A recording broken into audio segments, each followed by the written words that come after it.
नमस्कार दोस्तों, स्वागत है आप सबका एक छोटी सी कहानी के साथ। तो चलिए कहानी शुरू करते हैं।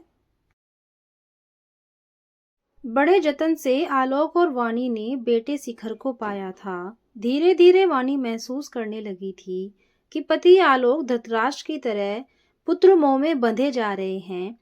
लेकिन वाणी ने गांधारी की तरह आंखों पर पट्टी नहीं बांधी थी।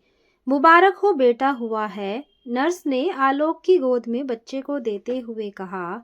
आलोक ने अपने नवजात बेटे को गोद में लेने के लिए हाथ आगे बढ़ाए तो आंखों से आंसू बह निकले। पिता बनने की खुशी हर आदमी के लिए खास होती है, लेकिन आलोक के लिए बहुत खास थी। गोद में ले बेटे को एकटक देखता रहा। चेहरे पर संतुष्टि भरी मुस्कुराहट खिल गई और उसने बेटे को सीने से लगा लिया।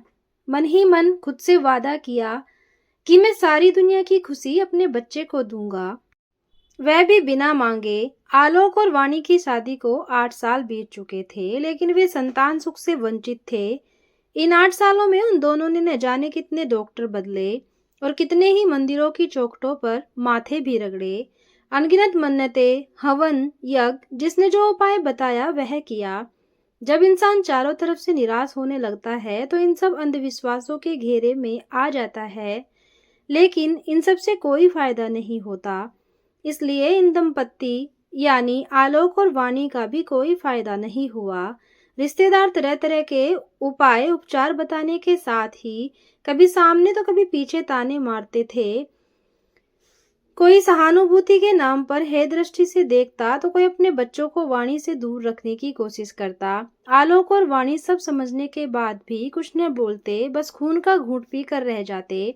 वाणी ने दबी आवाज में बच्चा गोद लेने के लिए कहा तो परिवार में बवाल मच गया। पता नहीं किसका बच्चा होगा, कौन सी बिरादरी का होगा। अगर बच्चा लेना ही है तो रिश्तेदारी में से ही ले लो। एक दो दोनों लोग रिश्तेदारों ने तो अचानक उनसे मेल जोल बढ़ाना भी शुरू कर दिया। आलोक और वाणी सब समझते थे, इसलिए उन्होंने रिश्तेदारों का बच्चा गोद लेने से साफ मना कर दिया। इसके बाद तो ताने दबी जबान में दिए जाते थे, वे मुंह पर मिलने लगे। बांझ है, हम तो तरस खाकर अपना बच्चा दे रहे थे, लेकिन एटीट्यूड तो देखो जरा। हमें क्या रहो, ऐसे ही बे औलाद। वाणी आलोक के सीने से लग रो लेती, लेकिन किसी को पलटकर जवाब न देती। उस वक्त दोनों ने संतान की उम्मीद छोड़ दी, लेकिन किसके लिए क्या होने वाला है यह कोई नहीं जानता। तो जिंदगी कितनी आसान लगती। इतने बरस के इंतजार के बाद वाणी को प्रेगनेंसी की खबर ने रेगिस्तान के तपते मन को शीतल कर दिया था। पूरे 9 महीने आलोक ने वाणी का हद से ज्यादा ध्यान रखा।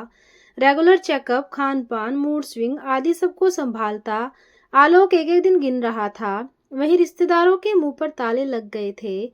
आलोक और वाणी की सारी दुनिया अब उनके बच्चे तक सिमट गई थी। जिस बच्चे के लिए उन्होंने सालों तपस्या की थी वह अब उनके सामने था। बड़े चाव से नाम रखा शिखर। आलोक ने सारा घर खिलौनों से भर दिया। सोते जागते बस शिखर ही उसके दिमाग में रहता। जितने समय घर में रहता बेटे को गोद में रखता। इस बात पर अक्सर वाणी से उसकी बहस भी हो जाती। आलोक, शिखर को हर वक्त गोद में रखोगे तो यह चलना कैसे सीखेगा? चलने लगेगा, मैं अभी इसे नीचे नहीं छोड़ूंगा, कहीं चोट लग गई तो। वाणी आलोक के इस रवैये से खींच जाती, लेकिन आलोक का प्यार करने का यही तरीका था। नतीजा यह हुआ कि शिखर ने चलना देर से शुरू किया और अपने हाथ से खाना तो उसे 9 साल की उम्र में आया। अम्मा, आज मैम ने मुझे डांटा। क्यों?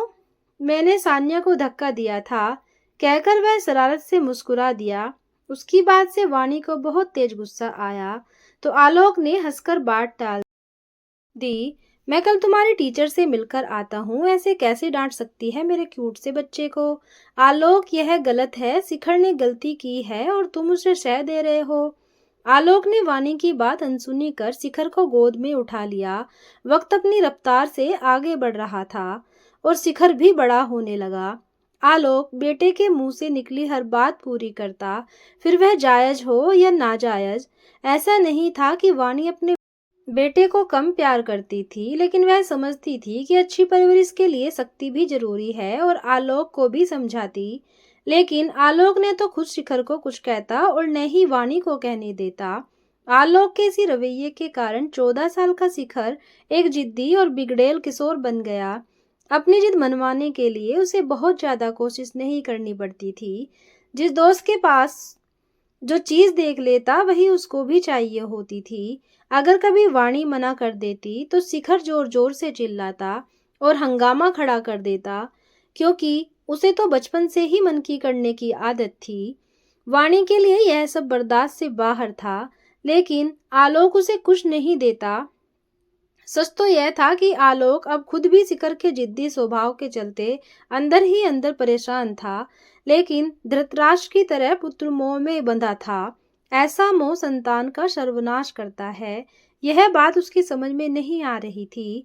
आज शिखर ने स्कूल से वापस आते ही स्कूल बैग एक तरफ फेंक जूते उतारते हुए फरमान जारी किया, मम्मा मुझे मोबाइल चाहिए। उसके स्वर में रिक्वेस्ट नहीं, ऑर्डर था।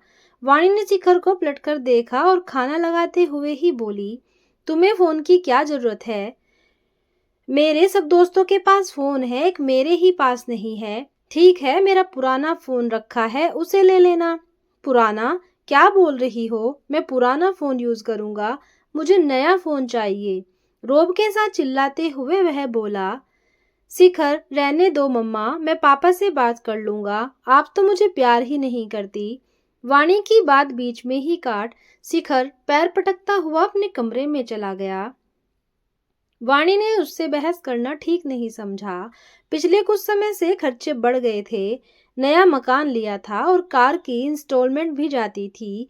ऐसे में किसी और खर्च की गुंजाइश नहीं थी। शाम को आलोक के घर में घुसते ही शिखर ने फिर वही बात छेड़ दी। आलोक ने भी उसे पुराना फोन लेने को कहा, लेकिन शिखर कहाँ मानने वाला था। पापा बता रहा हूँ, नया फोन चाहिए, वह भी आईफोन।